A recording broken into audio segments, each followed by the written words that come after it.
When political power goes through the door, wealth goes through the window. Government which again public trusting lift to government. I see. Well, Mrs. Aponyo, Mrs. Okra, remembering you to here.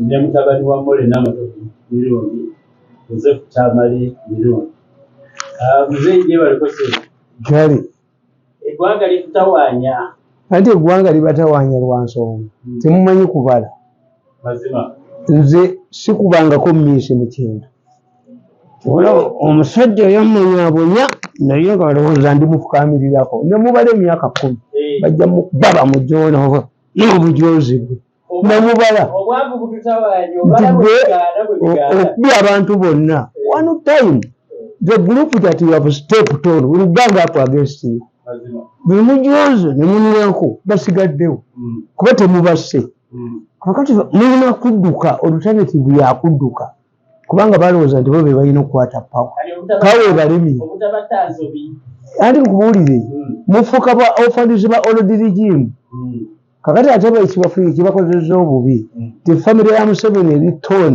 into two formidable factions bakuba muhoozi ne bavaayo ne balaga obujozi bwonna kakati bamulaba yakitwala baagala tebaagala bino byonna bye bakola soigenda ggulu ne balaga wande bateeka mu bubwainise obwo obukuuli bwa mbuzi embuzi kandi mmeeka obukuuli bati fainale erina okutuuka mu lufula tebakiwala ne bawandikira akatabo bungi nawandikira akatabo nti when two people Bible cast tikasaba basigalawo Kaini n'Aberi ku nsi Kaini yatta Aberi it comes a time omujoze buli muntu yenna nemukuba buli muntu yenna ne mumwavuwaza ne munyaga ebintu bye nekuba mukka kakati bano bajja ne bakola ensobi nti baakuba buli muntu yenna imaginary n'amukuba buli omu n'amukuba buli omu n'amukuba n'abasuwa you celebrated the victory very early kakati ebintu bigenza okuvaayo tamentioning bwanamu ate bwe baali bamukuba muhoozi nabaga ti ebintu bisatu bwalibeeramu ekizairo byali ejusa antagonize me ng'olowooza nti ndi mwongo ajja kuliiramu bunya nfukamire emasiga tonna evision nswera amazzi myaka 10 sirinyangako mu new vision ate siririnyayo bwe bali bantaddeko waggulu baamugjayo namudusa emisi nemba kuba ku ttaka bajja esikuwa gye nasooka kuba bajozi ku ttaka nene nesigendayo waliwo yagamba ekireka baali bakuba kubanga bwe baakuzzaako ye baamuwa omulimu yadduka zifiiza zimanyi vali yange yava mu monita ng'avuma Museveni n'amunteekako waggulu n'obujozi bwe nemukuba nemugjawo this man wants his job me to want my job nze zira gye nvudde nali njagala kumukuba bukubi aterere katerera muteeke mulayiro kati nakuba buli muntu kyeyasembayo okukola okuba muhoozi muhoozi ye takugwako ate kakati talina gy'alaga amusinza amaanyi kakati katulabe this year the dilemma is dilemma eva ku muntu ogwo yajoze ensi he celebrated victory very early nze ndalaba waliwo ekimuteekamu kati ekyo ekiwuka kimutyamu nze ndalaba banne bamugamba va ku musajja omusajja mwesunzi naye alowoozayo tawangulwangako alowoozayo olunaku olumu lwendikente ewuwe mwegayirire ntya nga maze okulaba tolina fiucha akanaye make a deal with somebody who is vanquished kakati bwe buzibu atawanya eggwanga alyoku fiucha ye nakana kalina omutungo kalinga ebbulooka I don't blame them kuba ebintu ebidisaidinga Uganda biri ebyo babadde bafunye omukisa nti Museveni akyalina Charles eyinza okukomawo oba okulonda omusika naye okukomawo anti wulira okukomawo Museveni okukomawo era akoma baga 231 nti Museveni wajja kubeera nedda era abantu bewajoga bajja kuba bakyaliwo abantu bemwajoga bemwanya ku mitwe n'emisango gye mwakola gijja kuba gikyanuka ebyo si solution okujjako nga nina order winziddwo tuli myaka gya Museveni tulina okudduka ntulaga Zimbabwe kati balina bakutujja wano kakati ekyo bakyono famire ya Museveni eritona apart ate abantu kati banaategeera that's egundi bo abantu bajja genda kuyasooka n'omuno gy'omulala there are only 2 people mu famire ya Museveni who are popular Sale and Muhoozi teri mulala oba ayita Mbalokole oba ayita wa teri mulala honest tewona bijjayo mutwe bajoze nnyo ensi bajoze ensi bagiridde kuba anti basooka kulowooleza mu ssente ne bakuba buli ewali ssente ne bakuba buli ali ewa ssente ne bakuba buli muntu ne bakozesa baakulo ne basiba abataliiyo abo bali wamafa basiba balwerere bwamafa ssente akulo mukwatanga akulo nga talinafa tuli mukwata n'omulamuzi yaluulinga Mr. Justice Kabiito nti akulo yewasibira ababbi ne basereka mu Cairo Bank oba akula alya mmere kitu gimugulire bale tugule emmere akula abeere wakwatibwe akulo bavi akula ajja kudduka ayitubuulira singa akula akwatibwa n'ateekebwa mu zoo we serve the future of this country. I'm telling you, if you arrest people like Akulo, you have to come zoo. Even if they mention the people about Yisangam, about Yamafa, but I talk about it. Kakati, that's their problem. The area they bring a rival to force Museveni's family into a debate to commit to Alakan on a young drug. Kanuka atambudde ddaka ludo tayina tewali bwakubira va mu famire ya Museveni oba teriyo apart from Muhoozi and Sale tewali muntu ajjayo mu oyo tayinza omukazi okufuga Uganda kigitwala emyaka 50 years from now Uganda is a Republicans obanga ffe tugaana omwana omuwala okutusikira omusajja adde ku kifundi kwakya pakizagireko omujozi bwakwata beerera ya Uganda n'ajaala ku buliri ng'omusajja atudikitirako nga batufukako amazzi a woman cannot be marketed in a Republican society n'Amerika omukazi yagaana nkugambye nti omukazi yagaana oliwo abamupika omukazi tasobola ate kakati ekitegeeza they are thinking in the box inside the box tebayinaawo omulala gwe batrustinga ono ye eyo gyogu ensi talina mulala gwe atrustinga nze yankuba kebalinamu kokka Muhoozi mu famire ya Museveni mulimu akati aka Muhoozi yekka yali marketable wajiyo omulala bamukuba adduke omanyi babeera ne balaba bano balokole baki ffe tubala politics are you marketed where bobakkiriza ayina ekkanisa abafuge waliwo amwekweseemu ono nemabega atufuge bayipulokise kakati ebyo byonna bitegeeza nze the best I should tell them nze bamunyabonyeza nnyo anjavuwaziza yali tawangulwangako benne bamugambe kwata omusajja omwesente sente zange nakati alina akabadi kazanya bazireeta azikwate nze namatira naye enkomerero oyo ejja kuba mbi buli omu amutegedde yanzanyirako emyaka nantigomye mu State House naddamu nantigomye ngalowooza nti ndimuwagirako this man must go home mbu siwagira mulala naye singa twasisinkana gwe nentulika singa tokyaliwo kati tikiyinza kubeerawo we shouldn't talk about the past. Let us analyze the current. The current is that andi kankubuulire ebyo byonna kakati kankubuulire Museveni bw'omusitadinga is a man who wants to retire. Sitoro Muhoozi's campaign up to 2000 a date may become a decay, but it cannot decay. No, abantu bakola ensobi bantabaala ekyokubiri basokoola enda z'abantu omusango ne gugenda mu ICC tebayinza bawa power mufuule Uganda abaca sita abaca nga kati muwakola ddala etteeka nemukuba muhoozi tewaliwe muyita tewaliwo nono alina omutwe nadduka. That's the dilemma.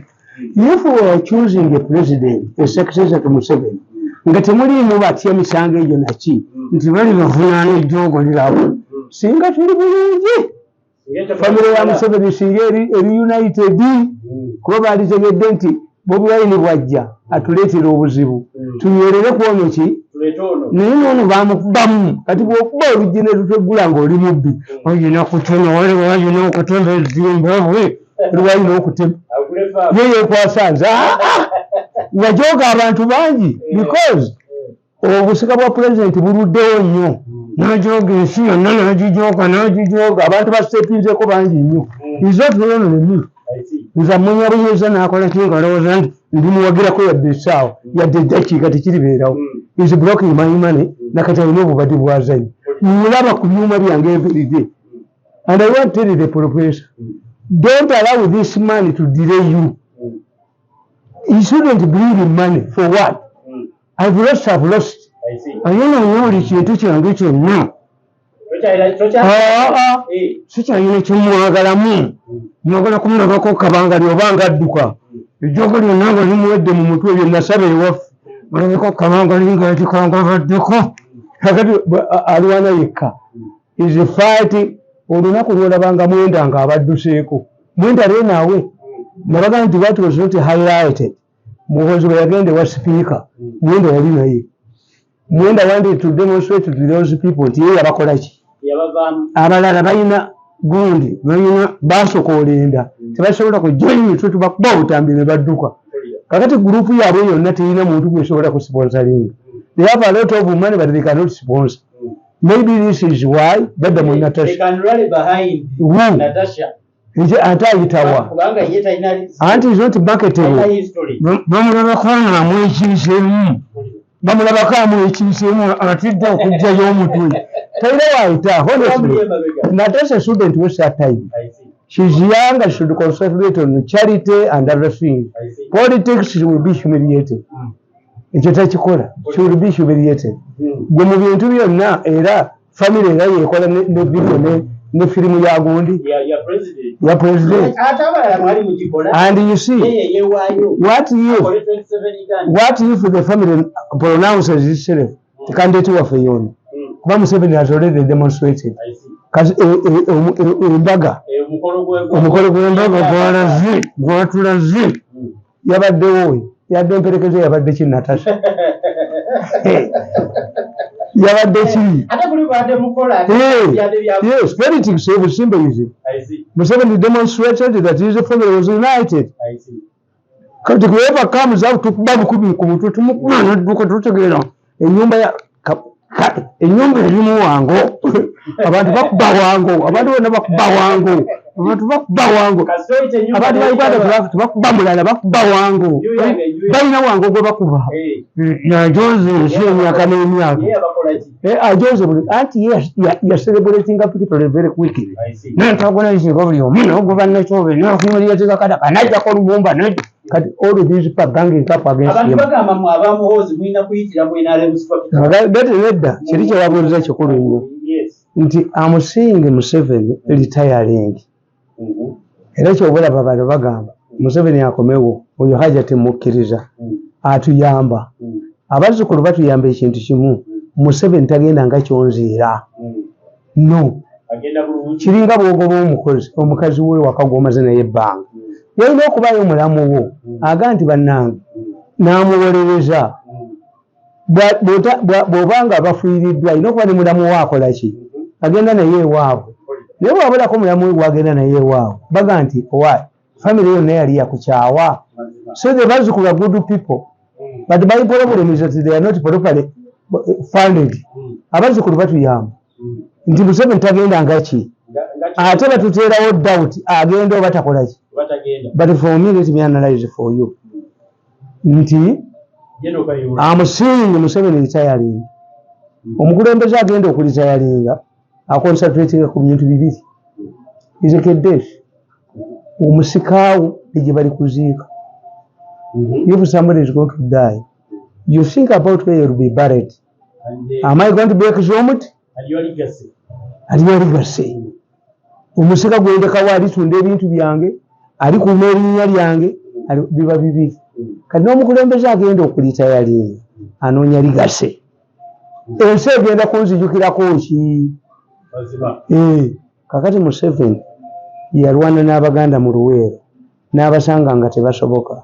Ne ttiimu eyalimu eyoono etukubye nnyo eyoono munnaffe kubanga Abaganda baali mu finance bane babajjamu bambabazi bonna bakubye Baganda babeesiye bakubye Baganda buli wali ssente bagijjo buli wali ssente bane bamuto buli wali ssente bane bazitwala waba alowoozeza mu ssente ogula buli muntu yenna n'omufukamiza n'omunyoko n'omunyalako. Kakati essente zaabaleetera obuzibu tiweba kandi ozima ne bamubale bamukola ki n'omusaba mukomero ne bamunyako ne batunda ebibi.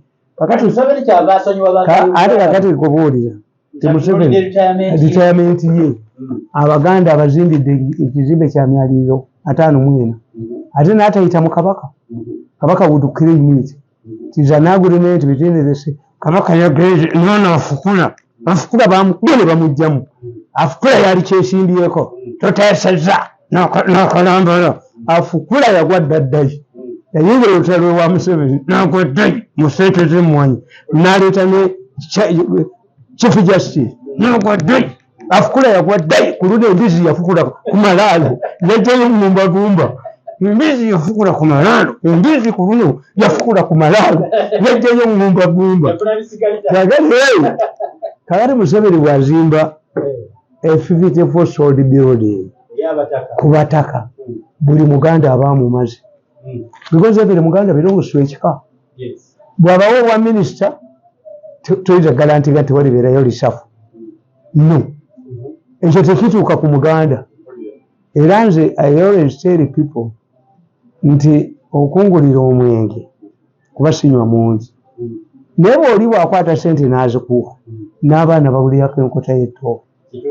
Yes, omuntu n'akuleetera Samusoni ni kind nze ne mikwano gange bampa amasuuti abampa ki naye bw'oba omwavu omusajja n'akuleetera essuuti ya miliyoni 2 oba 3 you complain ogasinga mpaddemu ssente but ssente tezituuka luddawa waka no batono nnyo abakwata ssente nogamba owaayi mirundi tekyakola tolina mulimu twalira abaana balye ssente ezo yinza obutazituusa ngaakuwadde enkota y'ettooke.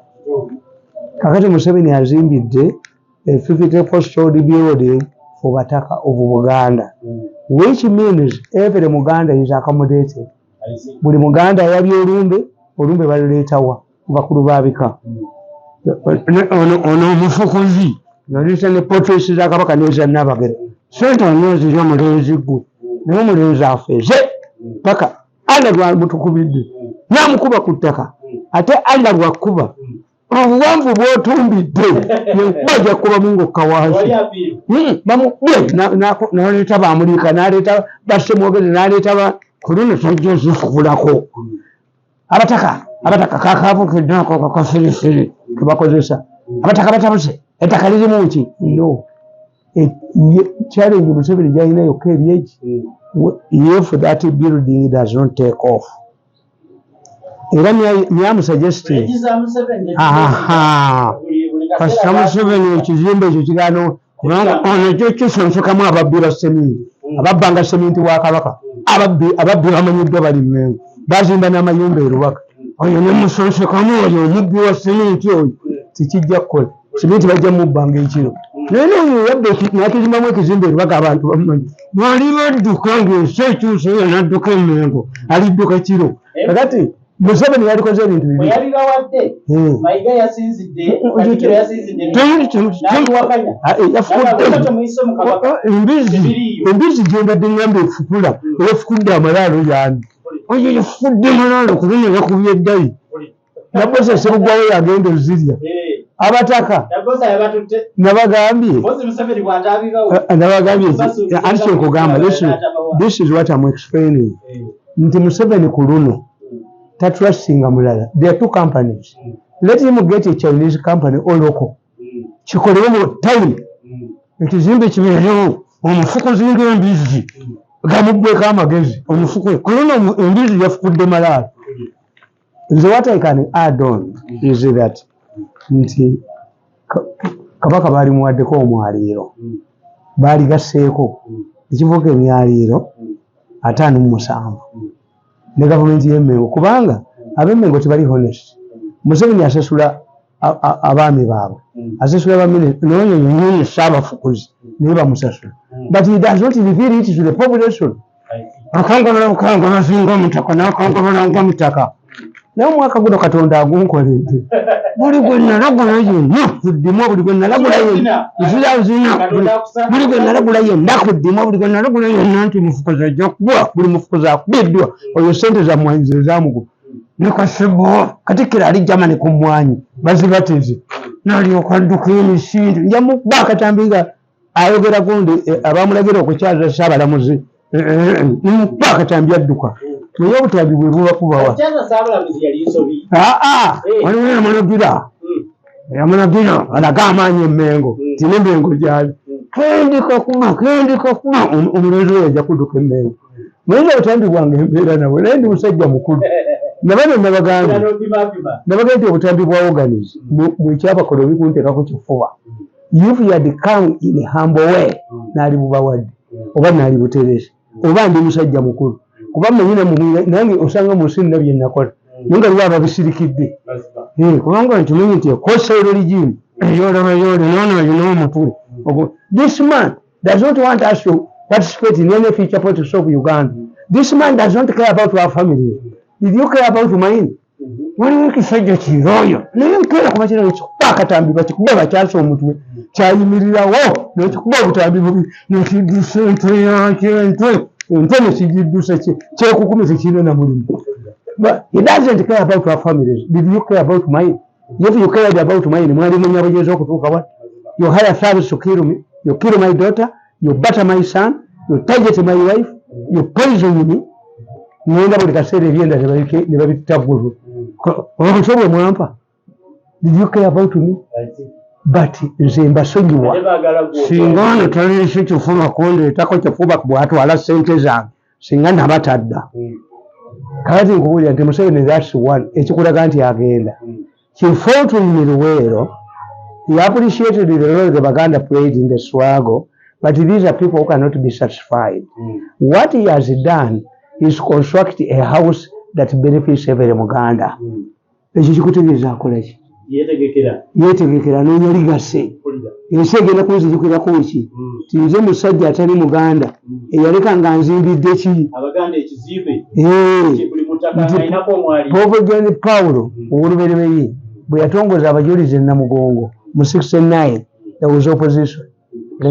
Mwana omufukozi wayagala okukola afukula amalaalo kamuje nga kamuje bwayagala okukola kayati Gold Berry Kiwanuka yawandikira Vatican, don't allow the Pope to visit now. Obote is on his climax, has banned the political parties. He is a dictator, benevolent dictator. But the Vatican had other way. They looked at it, other plan. He knew nti omusiraamu Idi Amin agenda kuwamba gavumenti afuule eggwanga lino ery'obusiraamu lyawonera watono era likyali mmemba lya busiraamu.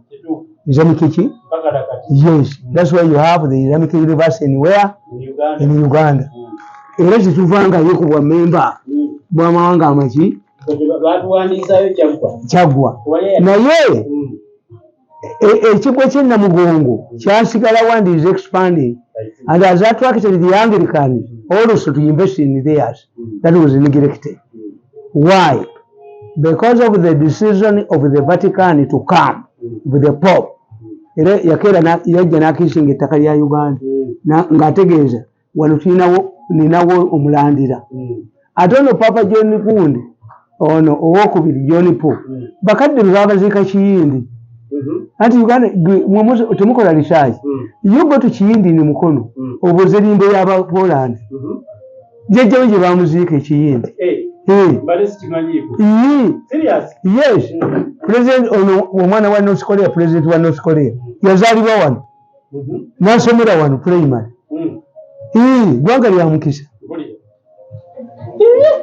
ebyo nga byamanyi yali president wa Pakistan Zulu Haka yazalibwa wano nga taata we Dr. Imulago Zulu Haka n'agenda Pakistan n'ayingira mu magye he became president waliwo ne yafaanira n'afuuka prime minister wa Seychelles. Uganda erina blessings z'amaanyi nnyo. Is only because we have not utilized our potential. Kakati nkugamba ndi watuulira ekizimbe ekyo Museveni is rewarding the Baganda. Era Museveni musajja mugezi nnyo, I praise him. Ekkeesi yange yamulemu okuhandling kuba it was inside the deeply involving powerful members of his family. To the extent that I was accused of abusing it. She must go home. Nebona banda wewe nebona usiba mukomero nje kulira ko paka nga nawe kikulemye ekyanku byanga kikulemye very conciliation ekyanku bya kimala kweno neshirika but it does not prevent others. Nalabye Mwami Karugire nga atadde dole emitwalo 10. I was told that even the president is meeting city people in this week to find the ways of giving my money, thanking me for their contribution. All of these people say I helped Museveni. Na yono yanti nali kugamba bazinga mugbe kana ko mutwe kana nakokolagana ninna kalima nakonka kugbe nkajjawo n'intu yako tekajjayo mutokera kwa mawulire bokka. So that's one. Museveni has rewarded Baganda, which means if it is completed, that building, kitegeeza ebintu ebyo. If it delays, kitegeeza Museveni tagenda. If it is completed for 226, it means agenda. These are things. N'Ugulu Kenyatta we yali ava mu Buyinza yakola monuments yagenda nga alambula eziri mujjirwako kubanga yayifuna obuzibu yali tasobola kuzimbayo Jomo Kenyatta airport the second yatayinza eya kitaawe yatakisobola bwalifuuse bwakabaka. That's what two. Museveni is meeting these 100 people and their families ekemayini eyange gyatanalaba. He met Nadulu. Oli kuba Nadulu kuba Nadulu yawagira Kadaga aleetoolanya nnyo akuba abantu eyakuba Nadulu n'amuleetako Kiwanda. Kiwanda baatula egendi n'Nankabirwa recordings weziri nga bali kendi kuba Nankabirwa recordings aliita mu ttaka. But I don't want yamesibyeko yamulesezza okuwummula asubireyo n'olunaku olw'omuliro ali lufukamira kose tuli kabutulisi baba ate njogera ne Karugire era yamukubira esimu njogere naye ono yenedda I can talk to Karugire, I can talk to gundi ono omulala ono a gentleman oyo tanyedde ku bantu tajoga bantu gundi bamuyitani kamuntu oyo musajja mulungi nnyo ayireke kamuntu atambula ne mu kibuga naye ono atambulira mu nnyumba n'adduka kamuntu atambula mu kibuga. Yes, who has a grudge against kamuntu ku brain ku kichwa nsibe kye mulabamu nga twatudde ku lupapula buli omu okukola siina mu baana abo ntya Mwenda. I respect him. Mwenda is a highly intelligent man. Mwenda yatuuka ekiseera nakkiriza nti omusajja muwe ssente ze. Mwenda naye ono alina obujonzi mu mutwe tawangulwa. Kuluna ajja kuwangulwa. If has never been defeated, Kuluna agenda kuwangulwa. Namukwasa emmandu tayinza kuwangula emmandu n'abantu. Emmandu ejja mukuba ekigonyo ewanike ajja kuwanika obuguluvu ajja kunsasula lwampaka tayinza kugaana banne ekyo bakoze. Kakati Museveni akwata family ya Kayihura. Kayihura is a powerful man. Yes. Is he still a powerful man? Kayihura kitaawe bye yakola mu records. I told Kayihura to write a book about his father. Kayihura ennyumba ya kitaawe mwe yasulanga e Mosiko yali agala gizimba waabo we baamugobera. Taata wa Kayihura bamuyita Kalechezi. Kalechezi y'omu ku banationalists abaasooka mu Uganda. He is the first Ugandan to die in Gold. Akabenje kenyi. He was on his way to Moscow. Ngani anenya bunyana. Kalechezi I think this is why when you look at how Museveni selected the people who agenda nabo munsi, these were people whose names could resonate in their areas. Nti ono mwana wa kale chezi obole bakale kayikula is a powerful man. Era nabagamba nti lu wanaania ku bantu no muni to kuwandika obole embaza moto temfana isategera train. He's going to be charged. Kayikola God is your cross. Naye musajja muri bakimono nyama ulitoka muri obutabala babulimba. In a case that was not a case. You musajja mu wa money tamu muri ya mere kitu jimme mbwaza. Yes. Kubanga tibumanyi. Let me tell you, do you believe that Kayikola could attend Muhoozi's birthday Thanksgiving ceremony at Kabale without clearance from the commander-in-chief? I think he cannot travel without the commander-in-chief. How come that only is the people who retired chose him, the one that has been maligned by a monitor, to speak on their behalf? They chose him. Omutwego tuminyecho guli na kalinachi bakafunza chi bino ufana nako kwa kalinachi. You first ask yourself, can you malaini kayo? Was Kayikola have safe houses of his own in his house? No. Yes. Their country's safe houses. Whether Kayikola mulimu abantu who are some people allege kankobole mulimu ani atabikoze anti yobola bagwechimanyi nti police oba abantu ba Uganda bakyapuma Idi Amin. Why? Anti why? Omwana wa Idi Amin webali ono deputy director wa iso yali. What happened after Amin's regime proved that your government is killed. Even in absence of Kayikola, people are being tortured. Yes. They are people. They are brought when they are tortured. Yes. Kati kitegeeza it was not Kayikola alone. Nabaga nti bw'obanga ebigere byo biwunya n'ojjamu stocks era bisigala bikola ki? Kayikola si architect kya buli kintu.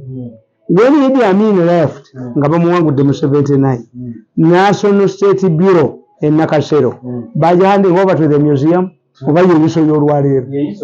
Si yeyiso. Yes, era ebyuma byabwe bwebiri ebisenge bya Idi Amin mubikola ki? A state is a state. How does Museveni preserve those things? Anti kyenkubulya is a misuse of a state structure. But every state ebeera nabyo. Tewali state egenda kukkiriza ng'ogiwamba. Tekiriiyo. Is like you who say unless you are committing suicide tisijja genda mu ddwaliro. Anybody can say omuntu ali ku level ya cancer, terminating cancer, atunda ebintu yeyongerera olunaku olulala ku nsi naga nti abaana balikola ki? Very few people who can say let me die and preserve my properties. Dokita ne bwakugamba ti ogenda kufa oyagala gwe weyongereyo ekimu butwanira dokita anti lunga badokita bayekisoba sente zikoze eki kati ne state bweri nti state ya Uganda Idi Amin yakola nobody adaba ne balaba Idi Amin bwe yattanga omuntu amuwakanyi ng'ente ze tezifuuka bayeekera properties ebintu bya beni mu 723 byasigalawo baana bwe babyetundidde namwandu wa beni teyamutta but during Obote 2 n'ente ezo n'abaana bo and we have remains tombs of skulls in Luweero which Amin did not leave. Ate abalipisi bajuwinga ne bagamba nti mubaleko obwaffe bwe twatta mumusigazeeko obwamu. That's UPC. UPC says the victor killed more people than us. Kakati kyegamba kyekimu nti Kayikola is exonerated by the fact that even his after his departure, the things you were accusing him of doing continued to be done. Yes. Meaning it was not Kayikola. Kayikola was just a pair of socks. Naye ng'ebigere bibyo ebikola ki? Ne bwana ba gavumenti ndala ejja kubeera ne police, ejja kubeera n'amagye, bwe bagiyitanga nnasi ey'Obote, ne bagiyitaani? Yiso. Military intelligence, chief tanse. Yes, kitegeeza all these structures. Yes, teriiseeta biina, teriiseeta ina go down, teriiseeta tulugunya basibe. Mu constitution ya Uganda bakugamba no evidence of torture shall be accepted by a court of law. Whatever omulamuzi agoba omusango n'alegerera gavumenti esasule. Yes, but you can go to the Uganda Human Rights Commission, is a court, but does it basonsekamu ekisa gavumenti kusonsekamu olina nsonsekamu ababe abatasobola kwogera ku bantu kusonsekamu institutions zonna weeziri naye ekyazita kusonsekamu nazo bazirwaniramu ne basonsekamu ku mbabazi. Abasajja baali baketta mbabazi babagoba buti bamanyi kuwandika ripooti niso abakettaani. Yes, kuba yaliko minisita security n'ateekamu ababe. Baladisi tumwebaze abagoba tumwebaze yagoba Bassekabanja n'agoba Balugasa n'agoba baani bute baasoma abaali bakolera Museveni naye Museveni musajja tumwebaze yamulekamu talina kukazenyera kukandizaako kazenye kati so what tebabawandiikako nze nkubya obusajja buno obwamawulire nze mbubeeta ensi nze mbubakubidde entwe nembukuba bwomunita obwo tebusobola kuwanukula ate mbukuba ebisingaawo nembukuba n'obutambi nimonita inside tuyima titaliyo kati ekyo kimu nti Abaganda bafunye is meeting families eya Nadduli. Yes. Yes.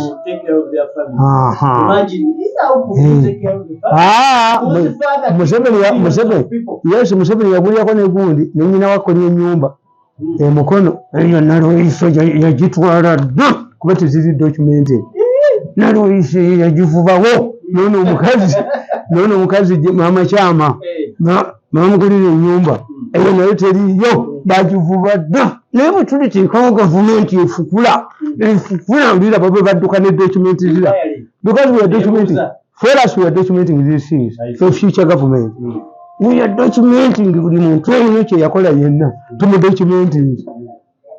Kakati nolaba ekyokusatu, the soldiers are retiring, senior army officers are retiring, and you wonder how many generals do we have. But I think myself, Museveni appointed them to the level of generals to increase their retirement benefits. Tijena ina sente zafunenje. Kakati Museveni is problem ku bajena abo jayina. He told them, urged them to invest in profitable projects. Yes. A soldier who has been killing people. Okumuga anti asuubulire. Bajeziri angakasire gwanga bakomewo. They become a burden to government. Never nagera mukusuubula. Bajja kutiko ne bagenda osanga mu. Anti tebayinza. Emyaka abiri egimaze okola ki? Beti alina faamu etunda yi. Kubanga bibyo byonna byemukola faamu za wano biki nalekamba atunda amata akola ki tebiriiyo. They are sustained by the regime. Tewali wano mugagga asobola kusigaza kintu.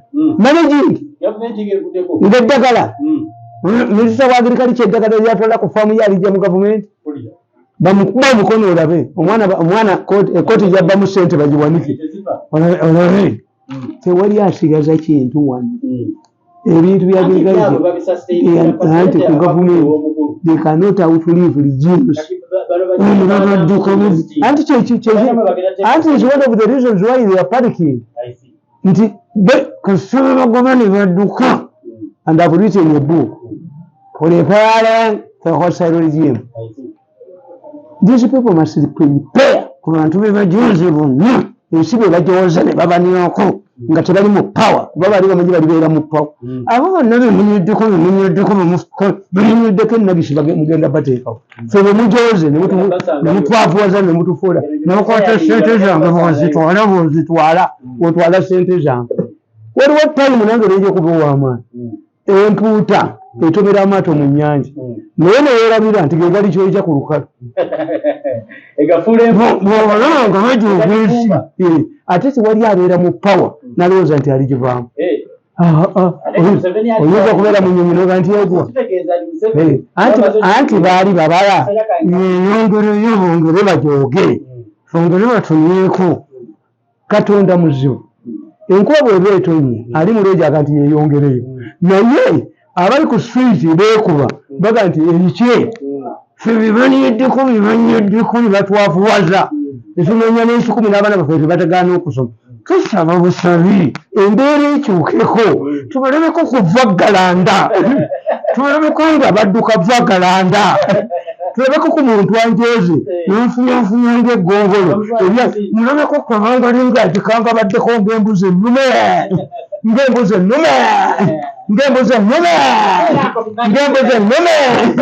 ngaagikanga baddeko ng'embuzi ennume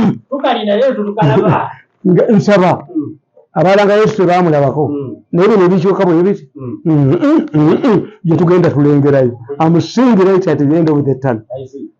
So unlike Museveni bano tebabikoze. This is a time when you should reconcile with me. Noga nti ayise sorry. It was a strategy nga nange njagala kuyitawo.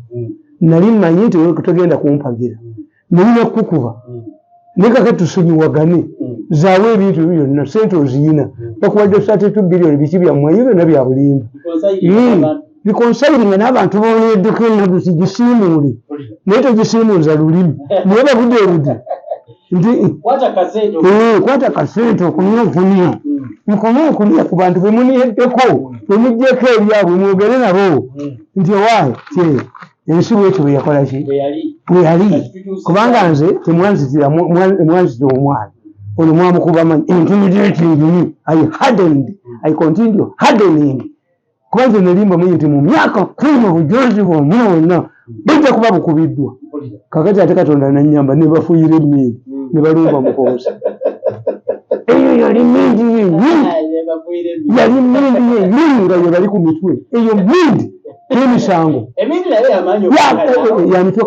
emisango ya mitwe 10 kuzunza bweki togo bukya banepankamu sente meka ezigenze bazijja mu state baali bafunyeko ku mirembe mu Uganda muno mulimu abantu abaali batuuse kwa ICC court muno batunonya nga beefunyiza all the doctors nawe ebyo bya politics naye criminal nature mwezitatuukanga batuukayo ne babagulayo buguzi n'ejjoogo lyabwe n'ejjoogo eryoniyesa ku bantu kakati they should emulate Museveni nti Museveni is anticipating a situation where he will be in retirement.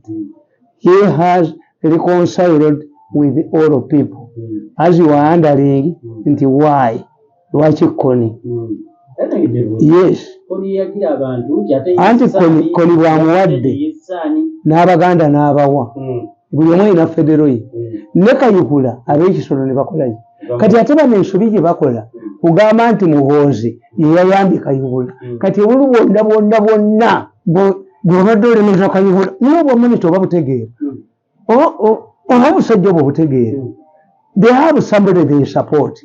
Why do you malign Kayihura? Because Kayihura whether you malign him or not, how many people read the monitor in Kisoro? Monitor. Never fight success. The people can attribute the Kayihura oba emisango egize oba teyagize ku Muhoozi kakati buno bamonitor bumala ennagisi ku Kayihura. But are you helping your opponent? You are helping Muhoozi. Because of the people of Kisoro, Kayihura did his work like any other person. Buno bukuba monitor n'entwe zaabo n'entwe bumala ininga Kayihura nti Kayihura kubanga saaseti tajja kuba according to you ali mu monitor gwe atalina ya correspondence Kisoro singa alina correspondence Kisoro singa tibikuba bya busibu correspondent wabwe yabawadde. How many people who died in Kisoro? Do you know that? Okimanyi tikati bw'obuuza abantu bamini bwe yatta mu Nairo tebaliyo. No. Okujjako Charles Salube era yagala omuwamba ne Musafiri bwe yateeka akabeere omuppi abbe waabwe. No. Kakati gwe genda olukungiri obuuze nti bukya Muhwezi ajja mu miso bakakwatana n'abantu bameka. Muzenje gala kubuuza. Kakati ekyo tukisummarize nti the way I look at it, Museveni is preparing for his retirement. Is reconciling with the population. These people fear for the future, which is normal. Nti bajooga ensi yonna ne bajooga buli muntu ne bamujooga basubisa abantu mu makomera ne babahumiliating, thinking that they will take the power. Kakati they are seeing they are not taking the power. They are thinking about their future. Nze kyembamba gamba, go to parliament and enact a law ebasonyiwa buli omu kye yakola. Mwesonyiwa mukumunyo ku bantu enagisi kati mutandika obulamu endagaano empya ey'obutajooga abantu muli konseeringi n'abantu nganze kugojoze ebbanga lyonna myaka 24 njooga leeta sente zange kuba sente zange ku mmeeza zikanye ziteeke ku akawunti kubanga there is a time when we are going to remain in this country together when we don't have political power. When political power goes through the door, wealth goes through the window. Probably sustained, linked to government. Kakati if we don't get the woman again to Museveni younger, for how long? Abantu bamujoze bana babafudde. Have you stopped humiliating people? You are humiliating others. Nti nadduli bamugoba oyo yennyini eyagoba nadduli n'aleeta kiwanda bannadduli